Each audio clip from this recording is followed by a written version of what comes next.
এই সূরাটির পুরা সূরা এবং বেশিরভাগ আয়াত শানে নজুল দেখলে বোঝা যায়, নাজিলের প্রেক্ষাপট দেখলে বোঝা যায় যে আল্লাহর নবী এবং তার পরিবারের লোকজনদের নিয়ে সামাজিক বিভিন্ন বিষয় নিয়ে, পারিবারিক বিভিন্ন বিষয় নিয়ে আল্লাহ আয়াতগুলি আলোচনা করেছেন।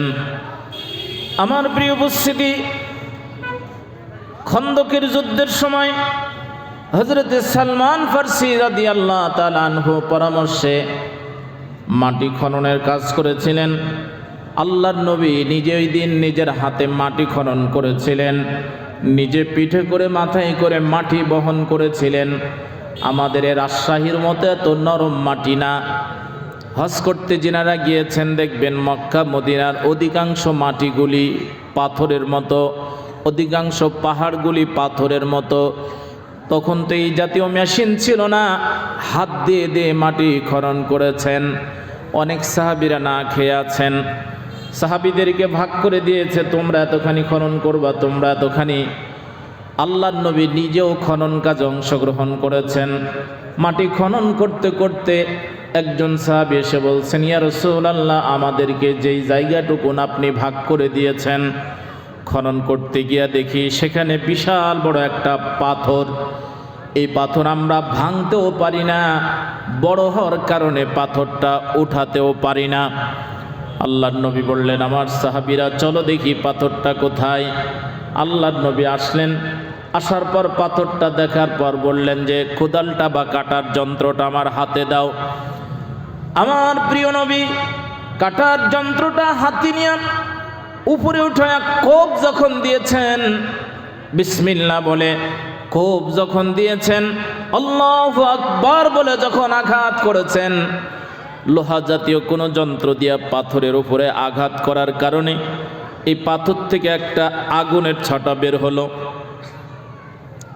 আল্লাহর নবী বললেন, আমার সাহাবীরা এই যে একটু আলো বের হলো টসের মতো, এই আলো দিয়ে আল্লাহ রোমের গোটা সাম্রাজ্য আল্লাহ আমাকে দেখালেন।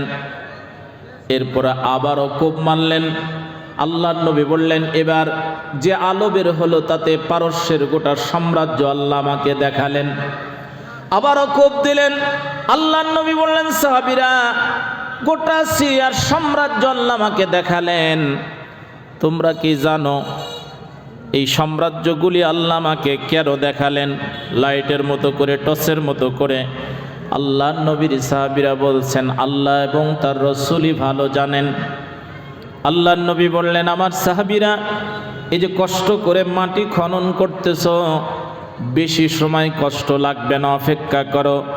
এই রাজ্যগুলি আল্লাহ আমাকে দেখায়া বোঝাতে চাইলেন, নবী গো কষ্ট আর বেশি দিন নয়।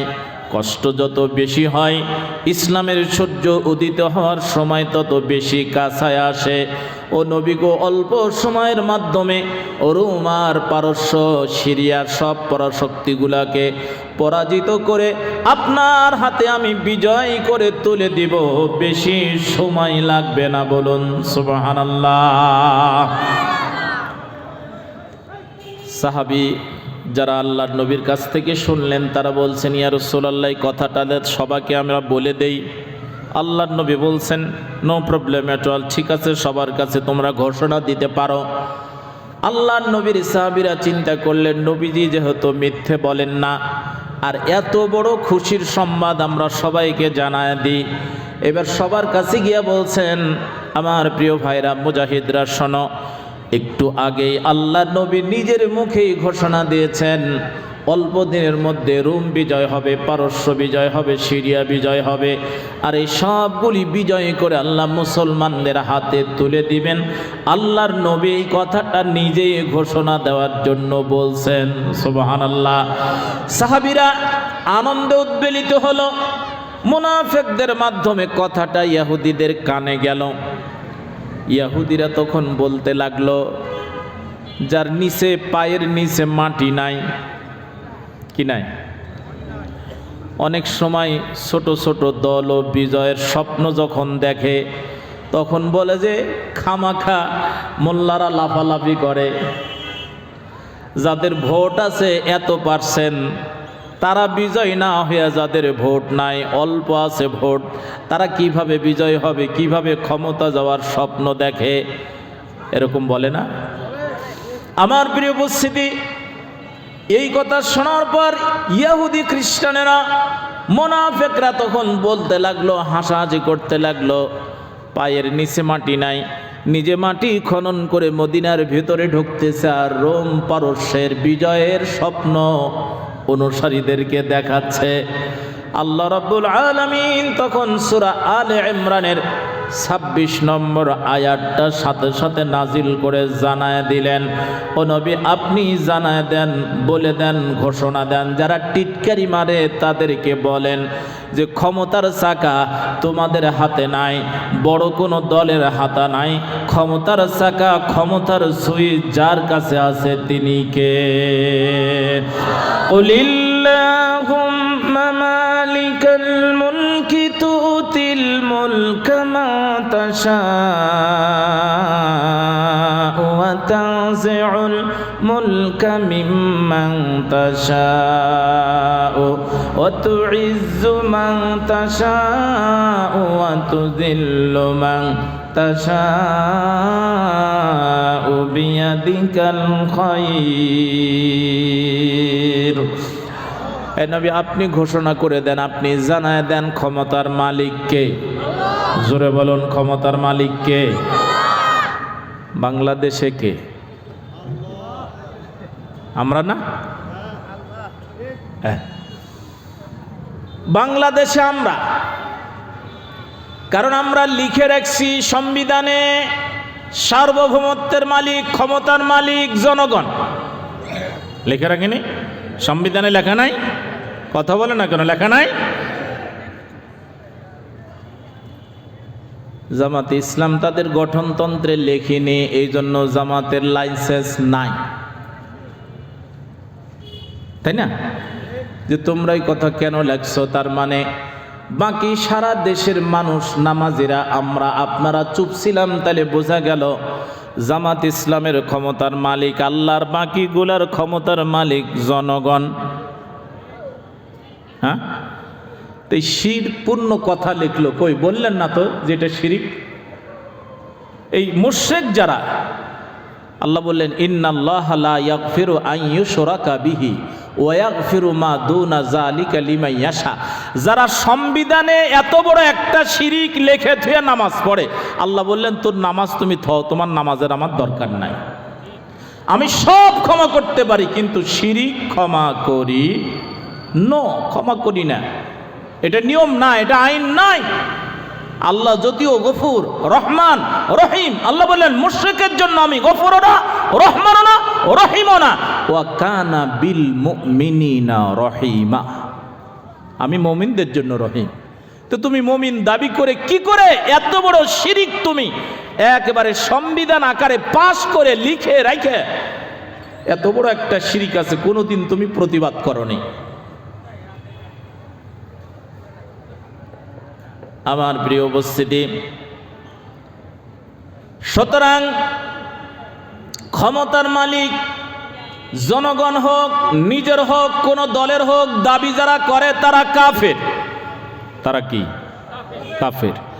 ফতোয়া আমি দেইনি, ফতোয়া আল্লাহ দিচ্ছেন। কি বলছেন দেখেন, আল্লাহ বললেন ওয়াকালাল্লাযীনা কাফারু লিরুসুলিহিম লানুখরিজান্নাকুম মিন আরদিনা আও লাতাউদুন্না ফী মিল্লাতিনা।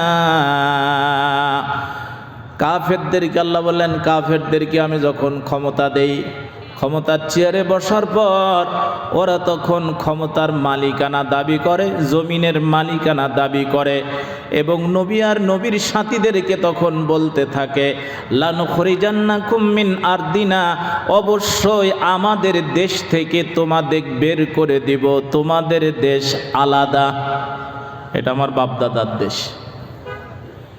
এটা কার কথা? ওয়াকালাল্লাযীনা কাফারু, কাফেররা বলে লিরুসুলিহিম, তাদের নবীদেরকে। 9 পারার প্রথম পৃষ্ঠার প্রথম লাইন পড়বেন, আল্লাহ বললেন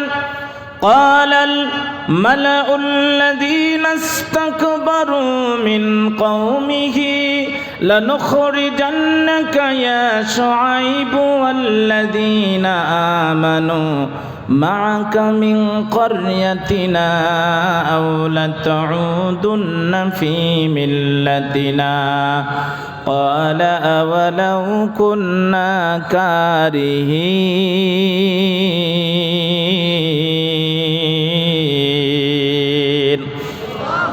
এখানে আল্লাহ বললেন জাতির যারা নেতা, এখানে আবার বললেন অহংকারী নেতা, আর ওই আয়াতের মধ্যে বলেন কাফের যারা। ইমানের যতই লেবাস থাকো এরা কাফের। আর ৯ পারার প্রথম পৃষ্ঠায় বললেন অহংকারী যারা নেতা, তারা ক্ষমতায় গেলে দেশ নিজেদের দাবি করে। ক্বালাল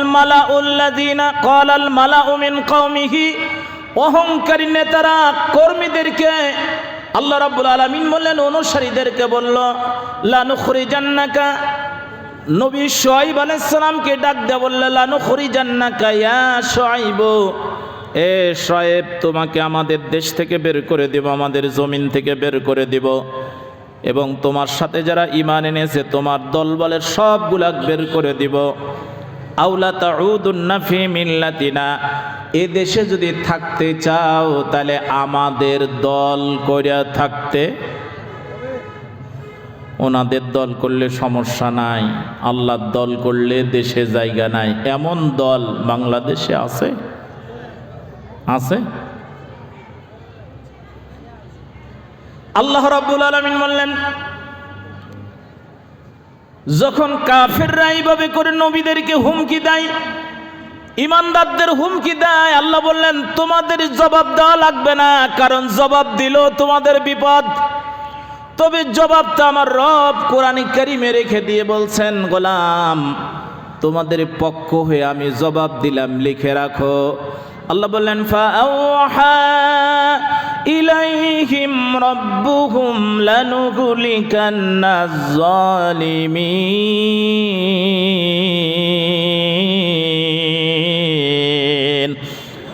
জোরে বলেন আল্লাহু আকবার।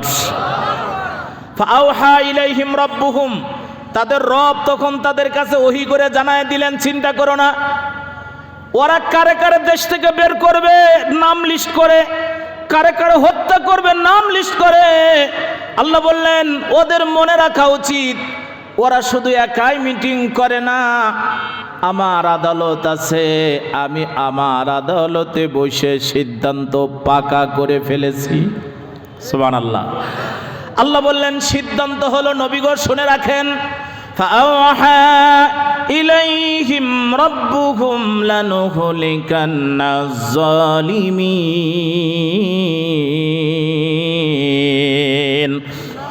ক্ষমতায় গিয়ে যারা অহংকার করে, যারা জুলুম করে, আমি কোনো জালেমকে খুব বেশি দিন রাখি না। মনে রেখো যারা তোমাদেরকে দেশ থেকে বের করতে চায়, হত্যা করতে চায়, সময় একদিন আসবে আমি আল্লাহ এই জালেমদেরকে দেশ থেকে বের করে দিব। ঘোষণা কার? আচ্ছা কিভাবে দিবেন বলবো? হ্যাঁ, কিভাবে আল্লাহ বের করবেন তাও বলছেন। দেখেন তো দেখি বর্তমান জামানায় এরকম দুই একটা জালেম আছে নাকি? এই জালেমদের সাথে মিলে কিনা দেখেন। আল্লাহ রাব্বুল আলামিন বললেন যেই জালেমেরা ক্ষমতায় গিয়া নিজেদেরকে জমিনের মালিকানা দাবি করে, ইমানদারদেরকে দেশ ছাড়া করতে চাই, আল্লাহ বললেন চিন্তা করো না, সময় আসবে, একটু সময় দাও, ধৈর্য ধারণ করো। যারা তোমাদের হত্যা করতে চায়, দেশ থেকে বের করতে চায়, আল্লাহ বললেন এই জমিনের মালিকানা আমি কাউরে দিই না। ইন্নাল আরদা লিল্লাহ, জমিনের মালিক আমি আল্লাহ। ইউরিসুহা মাইয়াশাউ মিন ইবাদি।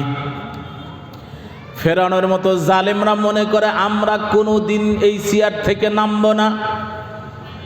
আল্লাহ বললেন এই ঠিকাদারি আমি কাউরে দেইনি যে কোনোদিনে তোরে চেয়ার থেকে নামাবো না। আল্লাহ বললেন ইউরিসুহা মাইয়াশাউ মিন ইবাদি, চেয়ারের মালিক আমি, ক্ষমতার মালিক আমি, জমিনের মালিক আমি। আমি আমার বান্দাদের মধ্য থেকে যারে ইচ্ছা চেয়ারে বসায় দেই, আর যাকে ইচ্ছা চেয়ার থেকে নামায় দেই, যাকে ইচ্ছা সম্মান দেই, যাকে ইচ্ছা বেইজ্জত করি। ওয়া তুইজ্জু মান তাশাউ ওয়া তুযিল্লু মান তাশাউ বিয়াদিকাল খায়র।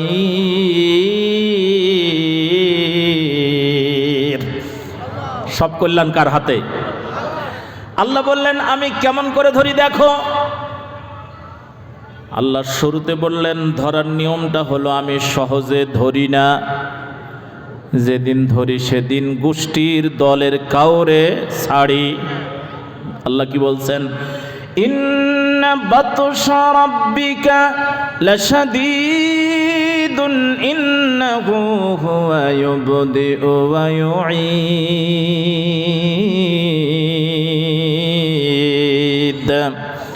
আল্লাহ বললেন আমার ধরাটা শক্ত, আমি সহজে ধরি না, যেদিন ধরি সেদিন দলের গোষ্ঠীর কাউরে ছাড়ি না।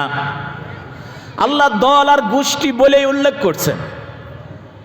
চলেন আর এক আয়াতে যা আল্লাহ বললেন সূরা আলে ইমরান, আল্লাহ বললেন কাদাবি আলি ফিরআউনা ওয়াল্লাযীনা মিন ক্বাবলিহিম কাযযাবু বিআয়াতিনা ফাআখাযাহুমুল্লাহু বিযুনুবিহিম আল্লাহু শাদীদুল ইকাব।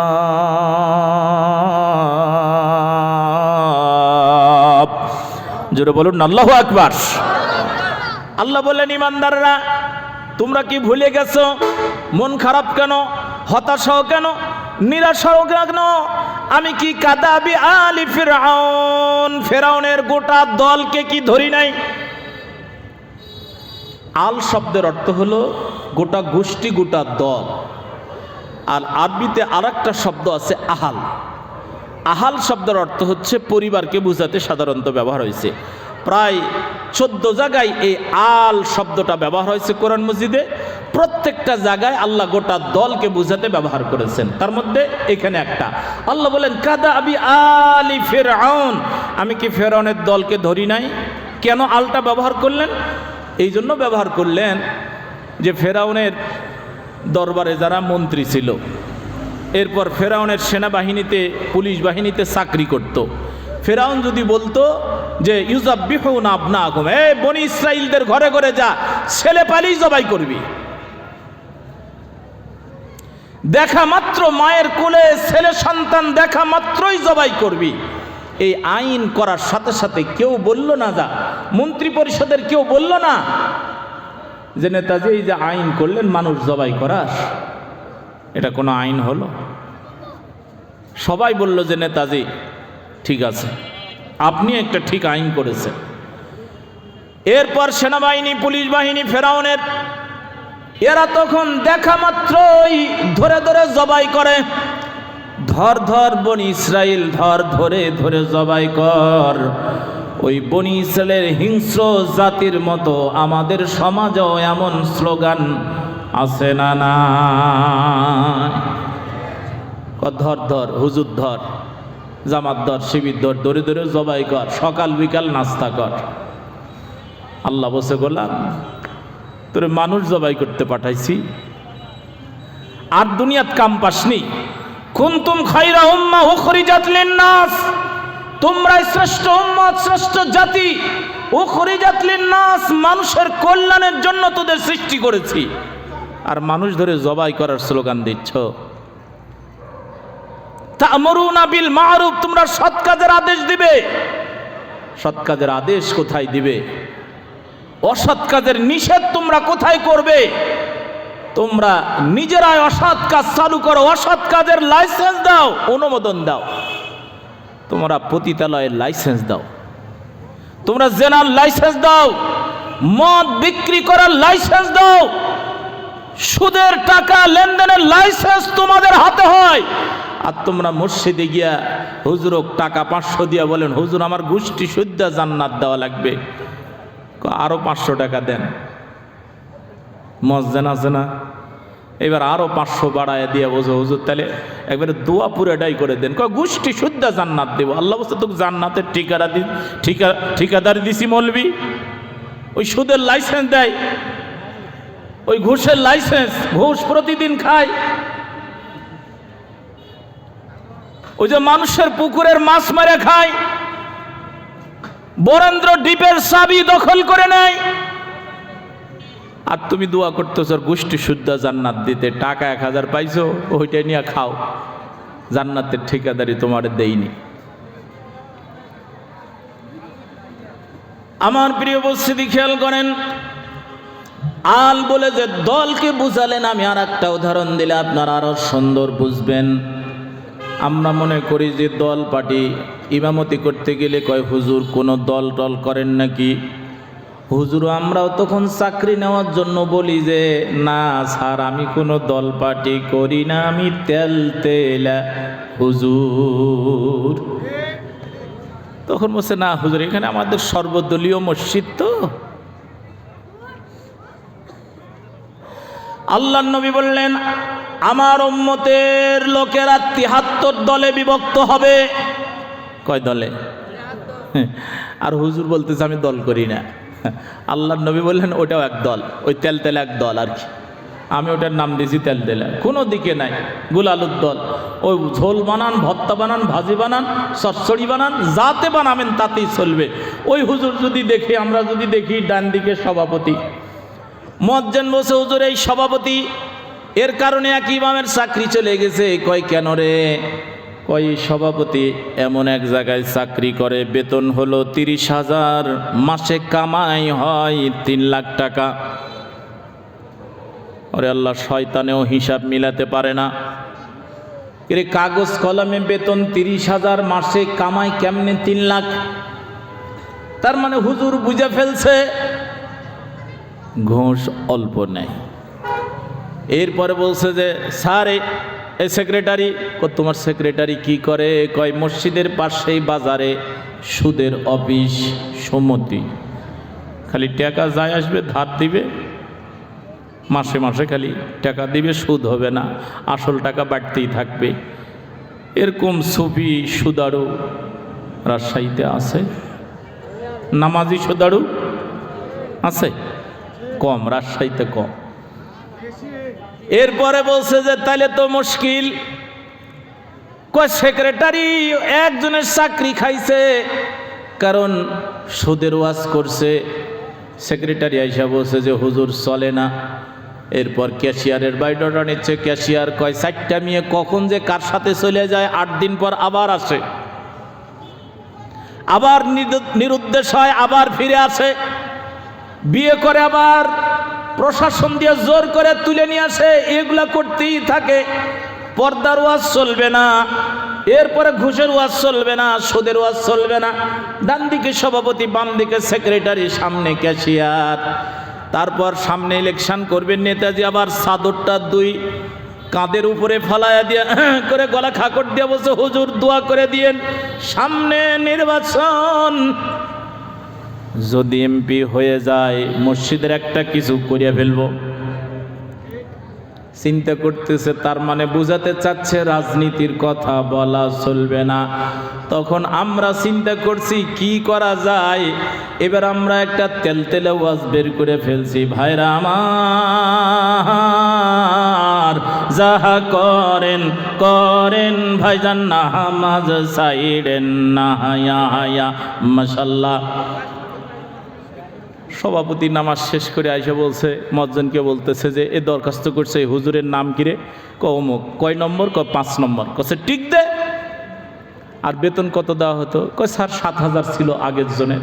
কয় 7,000 দিয়ে এখন সংসার চলে পাগলা? এ হুজুর যেই সুযোগ দিছে আরো 1,000 আমার থেকেই নিস। ক্যাশিয়ার আইসা বলছে যে ভাই ঘটনা ঠিকই, আমিও 500 বাড়াই দেব। সেক্রেটারি কাছে, তাহলে আমি আবার বাদ থাকবো কি জন্য, আমিও 1000 বাড়িয়ে দিব। অতএব বলছে হুজুরের বেতন 17 থেকে 10,000 চলে গেল। আগের হুজুর একটু কনকনে আওয়াজ করে, এই জন্য 2 বছর ধরে দরখাস্ত দিয়েও বেতন বাড়েনি। আর এই তেলতেলা হুজুরের এক ওয়াজেই 2,500-3,000 টাকা বেতন বাড়ে গেল। আছে না? নাই? আমার প্রিয় উপস্থিতি, খেয়াল করেন, এই জন্য আল্লাহ বললেন, নবী গো আপনি জানায় দেন, আমি এর আগে ধরেছি, ফেরাউনের দল সুদ্ধা ধরলাম। ফেরাউনের মন্ত্রী পরিষদ মনে করত নেতাজি যা করে তাই, আমাদের তো দোষ নাই। আল্লাহ এর জন্য স্লিপ লিখে দিলেন। আল্লাহ রাব্বুল আলামিন আসামিদের নাম লিখে দিয়ে বললেন, জিব্রাইল দেখতো চার্জশিটে কার কার নাম আছে। আল্লাহ বললেন, ইন্না ফিরআউনা ওয়া হামানা ওয়া জুনুদাহুমা মিনহুম মা কানু ইয়াহজারুন। 1 নম্বর হলো ফেরাউন, 2 নম্বরে হলো হামান, এই মন্ত্রী পরিষদের লিডার হামানটা, এ টাকলাটা সহ গোটা মন্ত্রী পরিষদ ধরবি। 3 নম্বরে জুনুদাহুমা, সব এদের সেনাবাহিনীগুলা ধরবি, সুবাবি আর মারবি, সুবাবি আর মারবি। জোরে বলেন সুবহানাল্লাহ। একটারও ছাড় দিবি না, কারণ এরা মানুষ মারতো, আর কিছু বললি তখন বলতো, ভাই আমরা তো হুকুমের গোলাম, চাকরি করি, উপরের নির্দেশ পালন করি। আল্লাহ বললেন, উপরের নির্দেশ পালন করো, চাকরি বলেই কি হুকুম পেলেই তুমি মানুষ মারবে? ওমন চাকরিকে বাম পা দিয়ে লাথি মেরে জুতা সেলাই করে খাও, মানুষ মারার চাকরি তোমারে করা লাগবে না। কথা বলেন ঠিক না ঠিক? কিসের তুমি চাকরি বাঁচাবা? আর একজনের উপরে জুলুম করে তোমার চাকরি বাঁচানোর দরকার নাই। তোমার রিজিকের মালিক কে? আল্লাহ বললেন, তোর সৃষ্টির 50,000 বছর আগে রিজিক লেখছি, তাকদির লেখছি। তোর তাকদির লেখা শেষ। তোর চাকরি থাকলেও ইনকাম পাবি, না থাকলেও ইনকাম পাবি, ভিক্ষা করে খেলেও ইনকাম পাবি, ব্যবসা করলেও পাবি, চাকরি করলেও পাবি, কৃষিকাজ করলেও পাবি। তোর বরাদ্দের 5 পয়সাও বেশি দেওয়া হবে না। সব লেখা, সব নির্ধারিত। চুরি করলেও পাবি, ডাকাতি করলেও পাবি, রিজার্ভ মারলেও পাবি, ব্যাংক ডাকাতি করলেও পাবি, এরপর গরিবের গম মারলেও পাবি, এতিমের ভাগ খেলেও পাবি। যেখান থেকে নিবি সেখান থেকে পাবি। যদি হক পথে যাস তাহলে ওই দরজায় আমি খুলে দিব। তোর বরাদ্দের চাইতে 5 পয়সা বেশি আল্লাহ দিবে না, এটা ঘোষণা আল্লাহ দিয়ে দিয়েছেন। জোরে বলেন সুবহানাল্লাহ। তো নিজের ভাগেরই যদি খায়, তো খামাখা আর একজনের পুকুরের মাছ মেরে খাওয়ার দরকার আছে? দরকার আছে? গরিব মানুষ, বিধবা, স্বামী মারা গেছে, স্বামী নাই, একটা ছেলেও নাই যে ইনকাম করে খাওয়াবে। ওই বিধবা বৃদ্ধা মহিলার কাছে গিয়া বলছে, দাদি 4,000 টাকা দে। ক টাকা কি হবে? কয় তোরে কাঠ বানায় দিব। ক বাবা আমার কাছে টাকা নাই। কয় ছাগল ব্যাস, বকরি ব্যাস। এমন বিধবার কাছ থেকে, বয়স্ক লোকের কাছ থেকে ভাতা দেওয়ার নামে টাকা নাই, এমন লোক কি রাজশাহীতে নাই? ভিক্ষা করে খায়, তারও ভিক্ষুকের ভাতা দিতে গেলে তারও থেকে টাকা নেবে। ভিক্ষা করে নিয়ে সে টাকা দেয়, সেই টাকাও খায়। এরকম সাটি নেতা, পাতি নেতা আছে না নাই? হায় রে, আল্লাহ বললেন, তোমার রুচি কত নিচু, তোমার তাকদির আমি লিখে দিছি, তুমি ওই গরিবের খাবা কে? ব্যবসায়ীদের কাছে গিয়া তোমার চান্দা তুলে খাওয়া লাগবে কে? তুমি ব্যবসা করতে পারো না? কি জন্য তোমার এই সাইনবোর্ড লাগে আর চাঁদা তুলতে হবে, চান্দা পার্টি? রাজশাহীতে তো কম, তাই না? কি জন্য তোমার চাঁদা তুলে খাওয়া লাগবে? কি জন্য তুমি বাস আর ট্রাকের কাছে গিয়ে হাত পাতায় ভিক্ষা করবা? ও ভিক্ষুক, তোমার তাকদিরে আমি বরাদ্দ দিছি, ভিক্ষা করে এই রিক্সা, কুলি, শ্রমিক, মজুর, ব্যবসায়ী, এগুলোর কাছ থেকে ফকির, মিসকিন, এতিম, বিধবা, আরো ফকির আছে। বয়স হলো 56 বছর, যুদ্ধ হয়েছে 53 বছর, খামাকা কাঠ বানান নিলে বসে যে ভাতা দাও। এরে কিসের ভাতা? কির ভাতা দিবে? কো আমি মুক্তিযোদ্ধা। তো তোমার বয়স 56 বছর, কো হইলই, নেতাজি কাট করে দিছে। তো তুমি 3 বছরে কি যুদ্ধ করছো মিয়া? এই ভুয়া মুক্তিযুদ্ধ আছে না না? আল্লাহ বলছে, তোমার কপালে রিজিক লেখছি আমি, আর তুমি খামাখাই 18 কোটি প্রায় মানুষ, সেই মানুষের রক্ত ঘামানো, ঘাম ঝরানো টাকা, ভাতার টাকা দিয়ে তোমার চলা লাগবে? তোমার রিজকের উপর বিশ্বাস আছে? তোমার আকীদা ঠিক আছে? এই 53 বছর ধরে যত খাইখোররা খেয়েছে, চাটাররা ছেড়েছে, এখন আর দেশের জনগণ কোন খাইখোর, কোন চাটাররে দেশ ছাড়তে দিবে না। এই 56,000 বর্গ কিলোমিটার এই জমিন আল্লাহর কোরআন আর নবীর সুন্নাহ আর ন্যায় শাসক দিয়ে সাজাতে জীবন দিয়ে, রক্ত দিয়ে প্রচেষ্টা করব। কারা কারা রাজি আছে হাত উঁচু করে দেখা। আল্লাহ কবুল করুন, পড়ুন আমিন। সম্মানিত ভাইরা, আল্লাহ রাব্বুল আলামিন বলছেন, ফেরাউনকে ধরছি তার দল সুদ্ধা, জুনুদাহুমা, যেই সব সেনাবাহিনীরা বলতো মার, সমস্যা হয়, কারণ এটা আইন আছে, গুলি করার আইন, মারার আইন আছে, মার। আল্লাহ বললেন অত সোজা না, মানুষ মারবি? ওয়ালাকাদ কাররামনা বানি আদম, এই মানুষগুলাকে আমি সম্মান দিয়েছি, আমি যারা সম্মান দিয়ে সৃষ্টি করেছি তারে মারবি, হত্যা করবি, গুম করবি, পোড়াবি, আর আমি তোরে মামু বাড়ি নিয়ে যা নাস্তা পানি দিব, তাই না? আল্লাহ বলেন আমি সহজে ধরবো না, যেদিন ধরবো সেদিন কাউরে ছাড়বো না। কিভাবে ধরবেন? না ধরেন, দেখেন কেন ধরবে তাও আল্লাহ বলছেন। দেখেন আল্লাহ রাব্বুল আলামিন বললেন, ফালাম্মা নাসু মা যুক্কিরু বিহি ফাতাহনা আলাইহিম আবওয়াবা কুল্লি শাই হাত্তা ইযা ফারিহু বিমা উতু আখাযনাহুম বাগতাতান ফাইদা হুম মুবলিসুন। জোরে বলেন আল্লাহু আকবার। কেন ধরবেন? ফালাম্মা নাসু মা যুক্কিরু বিহি, মিলায় দেখেন। আল্লাহ বললেন আমি এই জন্য ধরবো যে এদেরকে আমি ক্ষমতা দিছিলাম, এই ইহুদিদেরকে ক্ষমতা দিছিলাম, মক্কার কুরাইশদেরকে ক্ষমতা দিছিলাম। ক্ষমতায় বসার পর যখন তাদের কাছে কোরআনের আইন আসলো, নিয়ম আসলো, ইচ্ছে করলে বাপ দাদার আইন, দলের আইন বাদ দিয়া, ইহুদি খ্রিস্টানদের আইন বাদ দিয়া, আমাদের দেশের শাসকরা ইচ্ছে করলে ব্রিটিশ আর ইংরেজের বস্তা পচা আইন বাদ দিয়ে আল্লাহর দেওয়া আইন চালু করতে পারত। কিন্তু তা না করে আল্লাহ বললেন এরা নিজেদের বানানো, মানুষের বানানো আইন চালু করে। কারণ হলো আল্লাহর বানানো আইন দিয়ে ইনকাম হয় না, অন্যায়ভাবে টাকা পাওয়া যায় না, অপরাধ করার পর ছাড় পাওয়া যায় না। এই জন্য আমার আয়াত তারা ভুলে যায়, আমার আইন ভুলে যায়। ফালাম্মা নাসু মা যুক্কিরু বিহি, আমার উপদেশ, আমার আইন যারা ভুলে যায়, সুযোগ পাওয়ার পরও, ক্ষমতা পাওয়ার পরও এটা মনে রাখে না, চালু করে না। আল্লাহ বললেন ফাতাহনা আলাইহিম আবওয়াবা কুল্লি শাই, আমি এই লোকগুলাকে সব সুযোগ সুবিধা দিই, জালেমদেরকে যা চাই তাই দেই। কার কথা? মজলুমরা চাইলে আমি দেই না। আল্লাহ বললেন তোদের দেব না, কারণে ওয়ান টাইম জিনিস আমি ইমানদারদের দেব না। ইমানদারদের জন্য আমি জান্নাত তৈরি করে রেখেছি, সুবহানাল্লাহ। আর যারা আমার কাছে দুনিয়া চাই, জালেমদেরকে আমি খালি দুনিয়া দিচ্ছি। সুম্মা জাআলনা লাহু জাহান্নাম, এরপরে পরবর্তী স্টেপে তাদের জন্য আমি জাহান্নাম রেডি করে রাখছি। আর তোমাদের জন্য দুঃখ, কষ্ট, জুলুম, নির্যাতন, আর দ্বিতীয় স্টেপে তোমাদের জন্য জান্নাত রেখে দিছি, সুবহানাল্লাহ। তো তোমরা আমার কাছে জান্নাত না চায় কেন এই দুনিয়ার টাকা পয়সা চাও? চাইলেও দেব না, যতবার চাইবা ততবার তোমার পরকালের জন্য লিখে রাখবো, সুবহানাল্লাহ। আর ওরা যা চাই, অন্যায় করবে, অবিচার করবে, জুলুম করবে, তারপরও চাইলেই দিয়ে দিব। কারণ যত ভালো কাজ করবে তার প্রতিদান আমি দুনিয়াতেই দিয়ে দিচ্ছি। এরা দুনিয়ার স্বার্থের কারণে আল্লাহর আইন বাদ দেয়, কোরআন বাদ দেয়। আল্লাহ রাব্বুল আলামিন বললেন ফাতাহনা আলাইহিম আবওয়াবা কুল্লি শাই, যেদিকে যাবে সেদিকেই খুলে দিব। যদি বলে নেতৃত্ব লাগবে, আল্লাহ বললেন ঠিক আছে নে। অর্থ লাগবে, কোন দিক থেকে নিবি? কৃষকের থেকে নিবি, ব্যাংক থেকে নিবি, এরপরে বালি খাবি, ইট খাবি, রড খাবি, যেদিক থেকে খাবি সেদিক থেকে দিয়ে দিব।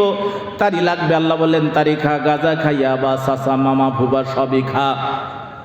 এরপর আল্লাহ নারী লাগবে, আল্লাহ বললেন নারী দেই। তারি নিয়ে, মদ নিয়ে, গাঁজা নিয়ে, নারী নিয়ে এগুলো নিয়ে নাইট ক্লাবে যখন আনন্দে মেতে পড়ে, কারণ তাদের চিন্তা আমাদেরকে আর কেউ ধরবে না, ধরার মতো কেউ নাই। সবগুলার কারো লাইসেন্স নাই, কারো ফিটনেস নাই, কারো মাজা নাই, সব ভেঙে ফেলেছি। আল্লাহ রাব্বুল আলামিন বললেন হাত্তা ইদা ফারিহু বিমা উতু, আমি যেই সুযোগ সুবিধা দিলাম এটা নিয়ে তারা আনন্দে মত্ত থাকে। আনন্দ করতে করতে, মদ পান করতে করতে, গান গাইতে গাইতে, নারী নিয়ে উৎসব করতে করতে হঠাৎ করে ফাখাজনাহুম বাগতা, আল্লাহ ধরবেন এই কারণে যে আমার কোরআন ভুলে গেছিস, আমি আর সুযোগ দিব না, দীর্ঘদিন দিছি, এই জন্য কোরআন যদি না মানে আল্লাহ ধরে ফেলবেন। এবং ধরবেন হঠাৎ করে, এবং ধরবেন যখন তারা আনন্দে একেবারে মত্ত থাকবে, ভোগ বিলাসে মত্ত থাকবে। আল্লাহ বললেন হঠাৎ করে ধরবো, আগে বলবো না যে আগামীকাল ধরা হবে, রাত্রিবেলা ধরা হবে। আল্লাহ রাব্বুল আলামিন বললেন হঠাৎ করে একদিন ধরে ফেলবো। ফাআখাযনাহুম বাগতাতান ফাইযা হুম মুবলিসুন, ওরা কিং কর্তব্য বিমূঢ় হয়ে যাবে, কি করবে আর ভাবতে পারছে না। যদি বলে যে আল্লাহ একটু সময় দাও, অনেক টাকা কামাইছি, ব্যাংকে চেক দিয়ে কটা টাকা নিই, আল্লাহ বললেন সুযোগ নাই। বাড়িতে কিছু টাকা আছে, বস্তা ভরে নিই, আল্লাহ বললেন সুযোগ নাই। আল্লাহ খাবারটা খায়ানি, সব রেডি আছে, আল্লাহ বললেন তারও সুযোগ নাই। আল্লাহ কোট প্যান্ট টাই লাগাইয়া সাজায় গুছায় বের, আল্লাহ বললেন না, লুঙ্গি পরেই বাইর, সুযোগ নাই। ফাখাযনাহুম বাগতা, আল্লাহ বললেন অনেক সুযোগ দিছি, ধরার পর আর সুযোগ নাই। আল্লাহ রাব্বুল আলামিন বললেন জালেমরা যখন জুলুম করতে করতে, অন্যায় অবিচার করতে করতে ধরা খায়, মারা যায়, বিতাড়িত হয়, আল্লাহ রাব্বুল আলামিন বললেন মজলুমরা তখন কি করবে তাও বলে দিয়েছেন। ফাকুতিয়া দাবিরুল কওমিল্লাযীনা যালামু আলহামদুলিল্লাহি রাব্বিল আলামিন।